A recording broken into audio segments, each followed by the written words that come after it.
Welcome. My name is Nolan Chen, and I'm a Partner Solutions Architect here at AWS. And today, I'm joined by my colleagues, Francisco Murillo and Raj Ramasabu, both Senior Solutions Architects here at AWS.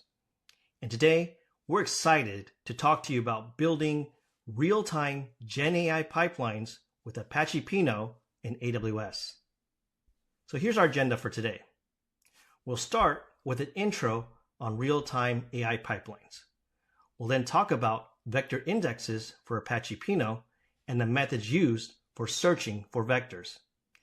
We'll then talk about how these vector indexes can power an AI pipeline running on AWS. And then we will conclude with use cases and a demo of a real-time AI pipeline. Let's start with an introduction to real-time AI pipelines. So what's a real-time AI pipeline? A real-time pipeline is a workflow that processes data in real time as it arrives. Now, when you add AI, it means that this workflow is now made useful for AI. AI pipelines can help these workflows make intelligent decisions in real time that can't easily be done by traditional SQL queries on structured data. A few examples include anomaly detection, forecasting and prediction, and personalization and recommendations. What powers these examples of AI decision-making is the use of something called vector databases. And this leads me to the topic of vector index, which was introduced to Apache Pinot last year. To understand vector indexes, let's first review the concepts of vectors and embeddings. A vector is a list of numbers in multi-dimensional space. An embedding is a vector that represents data that captures semantic meanings or features. For example, an embedding can capture the meaning of a piece of text, an image, or an audio clip. A vector database is what we use to store these vectors. Now, a vector database can store billions of vectors, so you need an efficient way to search for vectors. A vector index is a data structure that helps you efficiently search for vectors in large vector spaces. Now, vector databases typically ingest their vectors in batches rather than in real time. That means the vector database is updated periodically. Now, when we say periodically, it can mean once an hour, once a day, or maybe even just a few times a week. Now, updating a vector database periodically and in batches simply isn't good enough when it comes to real-time pipelines. Hence, the need for real-time ingestion, where data is embedded and then synced with the vector store as soon as it arrives. Which brings us to vector indexes for Apache Pinot introduced last year. This now brings ingestion of real-time data into our vector databases. With this, you can now make real-time intelligent decisions based on something called similarity search. Now, to dive into the details on how similarity search works, I now turn it over to my colleague, Raj. Thanks, Nolan. My name is Raj Ramasabu. I'm a Senior Analytics Specialist Solution Architect here at AWS. Today, before we dive deep into the real-time Gen AI pipeline architecture, let's look at the basics first. That's where approximate KNN and distance metrics comes into play. Now, let's talk about what is KNN. KNN stands for K nearest neighbor. So in the slide that you're seeing, you are trying to find the closest data points to your query vector in blue. And in this particular slide, you're specifically talking about find me the nearest 5 data points close to my blue query vector. And how would you define how a vector is close to the blue data point? That is where distance metric comes into play. That basically tells you how do you calculate the distance between the blue point and all the data points surrounding the blue point. But if you think about it, if you want to go find out the closest neighbor, you need to calculate the distance between the blue data point and every one of your billion data points that you might have in your vector data space. But the problem is it is not going to be a scalable approach, because any kind of vector based use case uses a lot of CPU cycles and memory, and more importantly, the performance as well.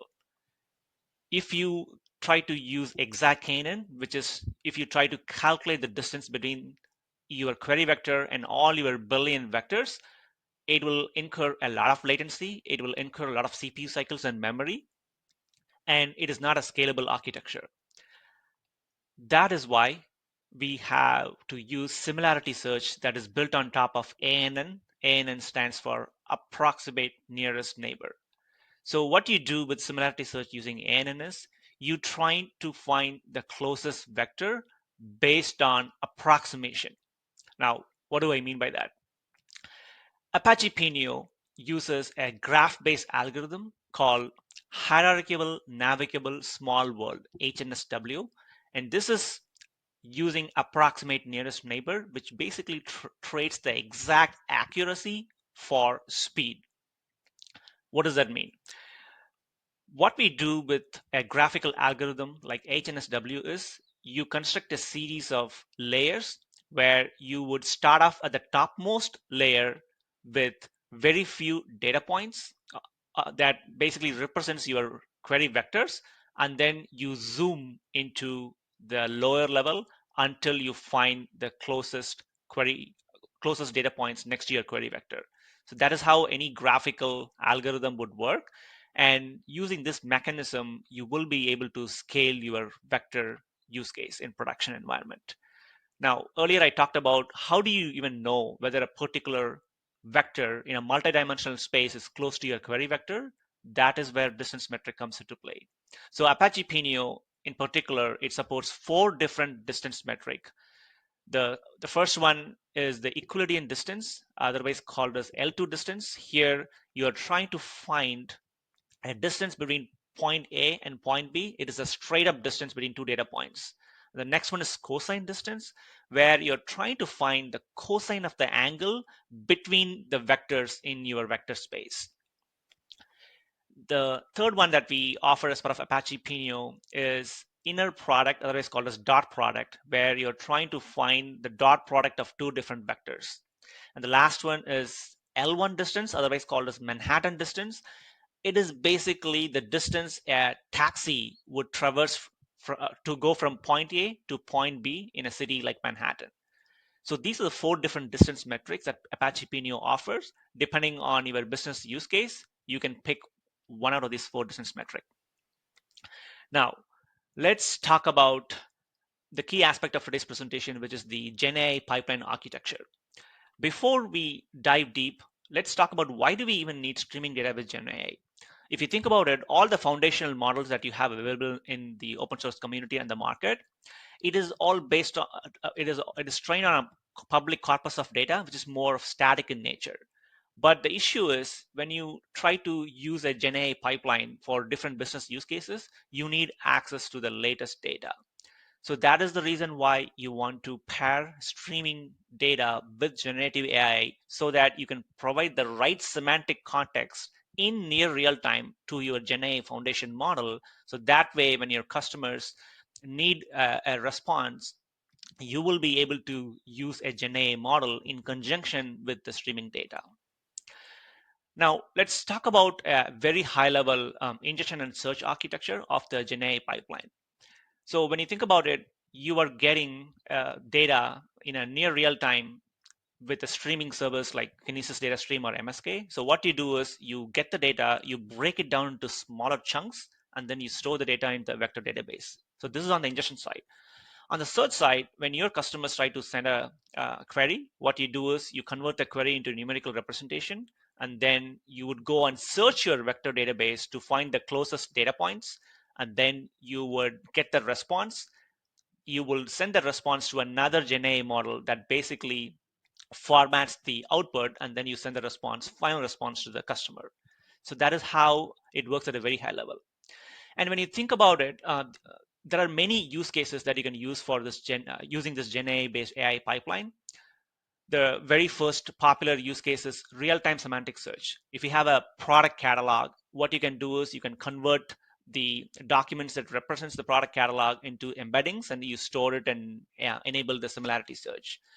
The next popular use case is personalized recommendation. You try to take advantage of the information that you have about your user preferences. Using that, you will try to find the products that they might be interested in, and you can provide personalized recommendation. And next up is customer support chatbots. This is a use case that you can use for pretty much every single company. Anytime you want to improve your customer service, anytime you want to reduce the time it takes to resolve a customer problem, you would empower the support agents with the chatbots, where you would provide near real-time data to your GenAI pipeline, using which the customer support agents will be able to answer the questions pretty quickly. And the last but not the least is the dynamic pricing engines. Based on near real-time data, you will be able to update the pricing for different products using similarity search. And with that as the background, now I'm going to hand it over to my colleague Francisco, who is going to talk about the nitty-gritty details behind the GenAI real-time architecture, as well as he's going to do a quick demo about it. Hi, everyone. My name is Francisco Murillo. I'm a senior streaming solutions architect on AWS. And at this part, we're going to be seeing a real life demo on how we can do real time insights from social media using GenAI. You may be thinking, what could be the benefits of analyzing social media? Well, we will be able then to identify trends and discussions related to a specific brand or a specific topic. We can then do sentiment analysis to understand the feedback or what could have been of a release of any given product or from our particular brand. We would be able to detect nuances such as emojis, acronyms, sarcasms, and irony. But we can also then act proactively, as we can then take the social media feedback, since we're capturing it in real time. We can then spot and address those concerns before they spread and continue to affect our brand.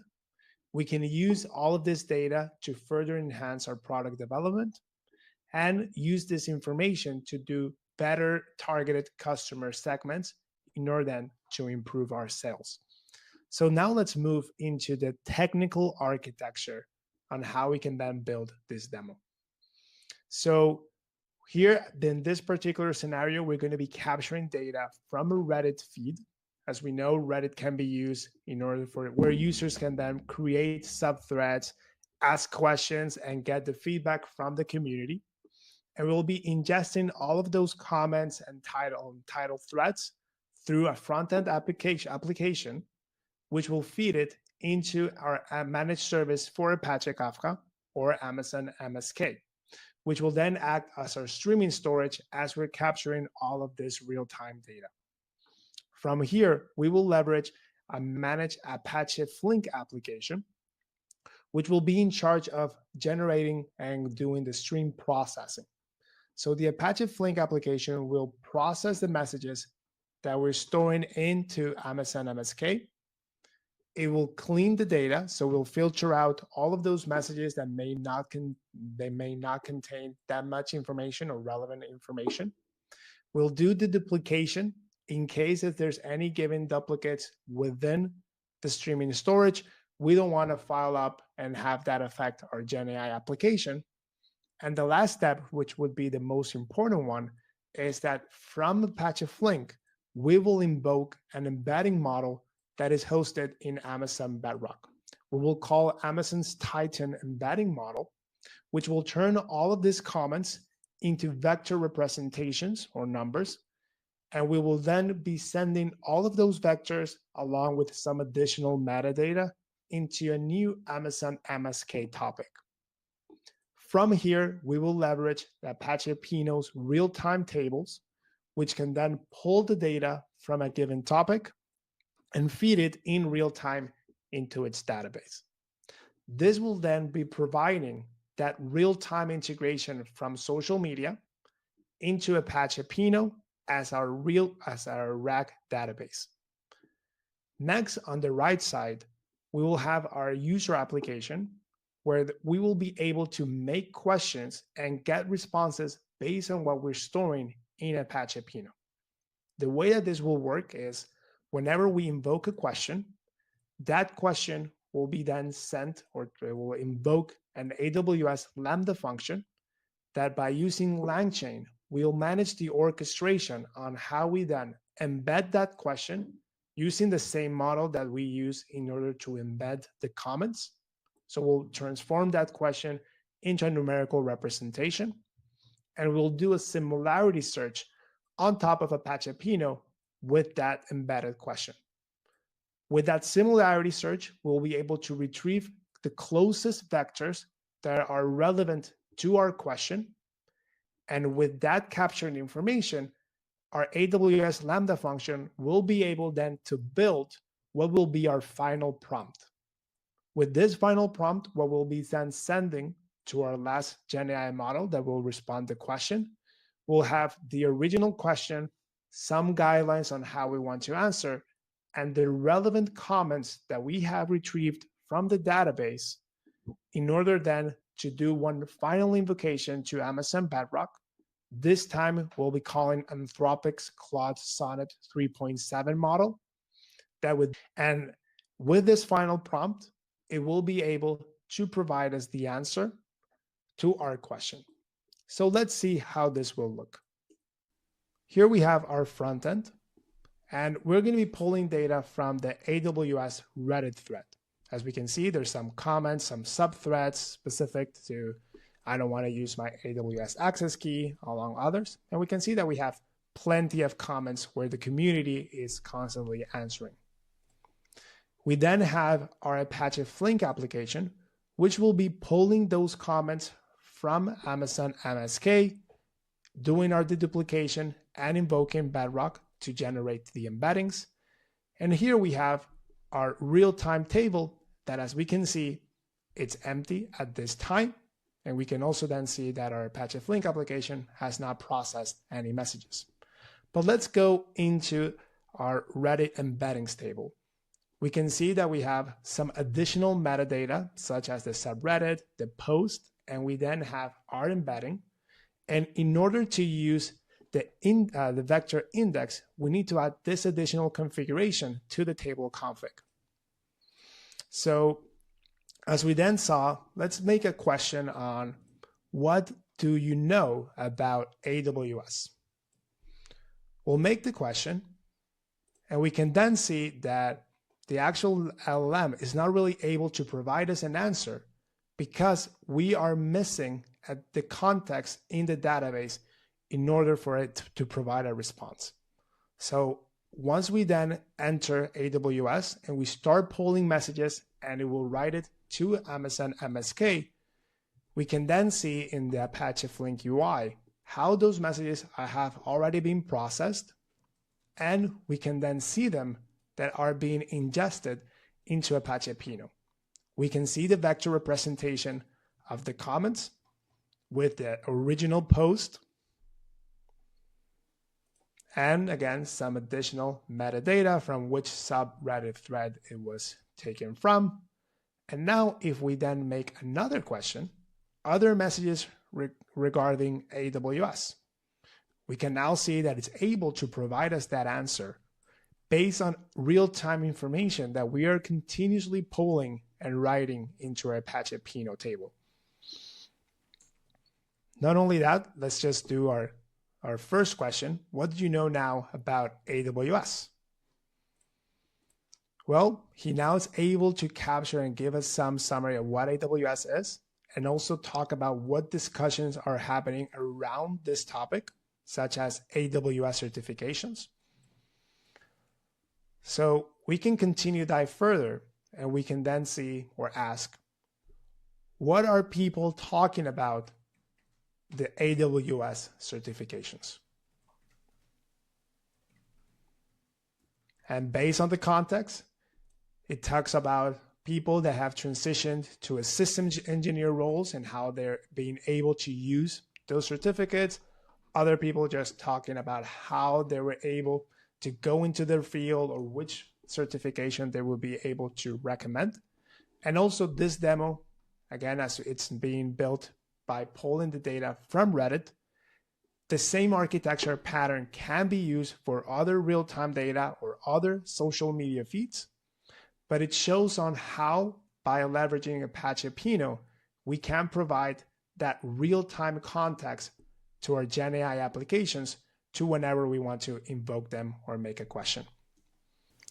Thank you for tuning in. I hope that you continue enjoying the summit, and please make sure that drop all your questions into the chat, which we'll be promptly answering.